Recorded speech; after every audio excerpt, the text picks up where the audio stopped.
Málaga, ciudad y provincia llevan reivindicando mejoras en su transporte público sobre raíles desde hace mucho tiempo, con proyectos que no acaban de avanzar. Y aunque se han anunciado algunas mejoras, estas son muy puntuales y dejan fuera proyectos nuevos y ambiciosos. Pero lo último han sido unas declaraciones del ministro de Transportes que han caído como un cubo de agua helada en esta zona del país. Unas declaraciones que aplazan sine die tanto la ampliación de las cercanías como el proyecto de llevar la alta velocidad a Marbella.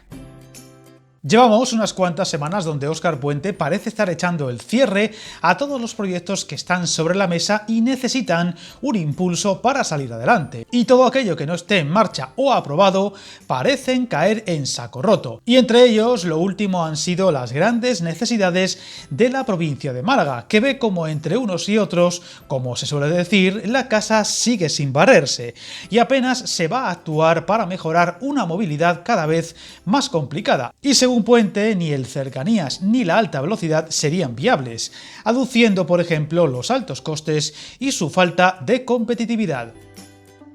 En recientes declaraciones, Óscar Puente insistía en que no hay ni estudio de viabilidad ni declaración de impacto ambiental, ni un solo papel en el que trabajar, como excusas para descartar por el momento avances en estos proyectos, algo que ha puesto de uñas a los muchos colectivos que pelean desde hace mucho tiempo por un cambio de paradigma en la movilidad de una zona donde hace demasiado que no se hace gran cosa, más allá de las pocas ampliaciones del metro de la capital y que ahora ve como todo se vuelve a aplazar por excusas que suenan a muy pobres, ya que para empezar todo proyecto debe partir de cero en algún momento, aunque no es realmente este caso, y siempre que haya interés, todo puede sacarse adelante.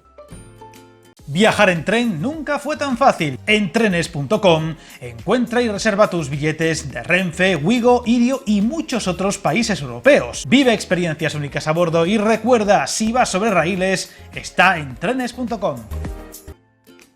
Uno de los detalles que más ha molestado ha sido otra de las excusas puestas para la negativa del llamado Tren de la Costa, asegurándose que sería poco competitivo al tener muchas paradas. Algo sorprendente teniendo en cuenta de que hablamos de un tren de cercanías y que las paradas se podrían escoger en caso de tener que descartar alguna, aunque todo hace pensar que la razón principal es el alto coste y de momento no se va a hacer nada, a pesar de que ya han pasado 6 años del último estudio oficial, otro de esos trámites que, como en otras zonas del país, cuestan dinero y acaban en nada.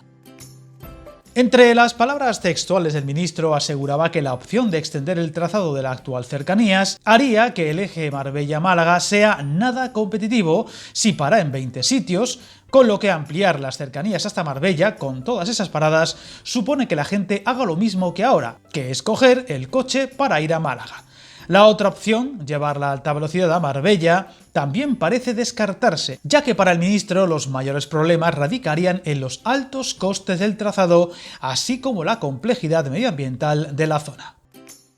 Por otro lado, y para tratar de compensar, Puente recordaba las actuaciones que tiene sobre la mesa el Ministerio de Transportes para mejorar la movilidad ferroviaria en la zona de la Costa del Sol, como el desdoblamiento de la actual línea de cercanías hasta Fuengirola, con el objetivo de mejorar los tiempos de viaje, recordando, eso sí, que todavía van para largo.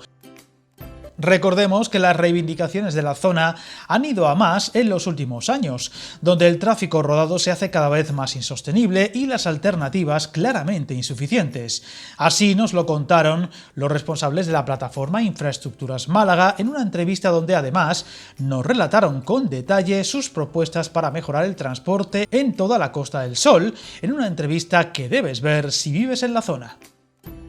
Lo que está claro es que cada día es más evidente que la austeridad está llegando al Ministerio de Transportes, pues llevamos varias semanas con un rumbo claro: congelar todos los proyectos que aún no estén en marcha o retrasarlos sine die, y toda aquella inversión, obra o mejora que esté por llegar correrá un serio peligro, contrastando este punto con anuncios de grandes proyectos que siguen avanzando, aquellos que ya estaban aprobados, dando aún más la sensación de injusticia o falta de equidad entre distintos lugares del país. Algo que ojalá no se confirme, pero que cada día es más evidente. Aún así, seguiremos atentos, seguiremos contando lo que vaya sucediendo. Suscríbete al canal y recuerda, el camino más largo se inicia con un primer paso.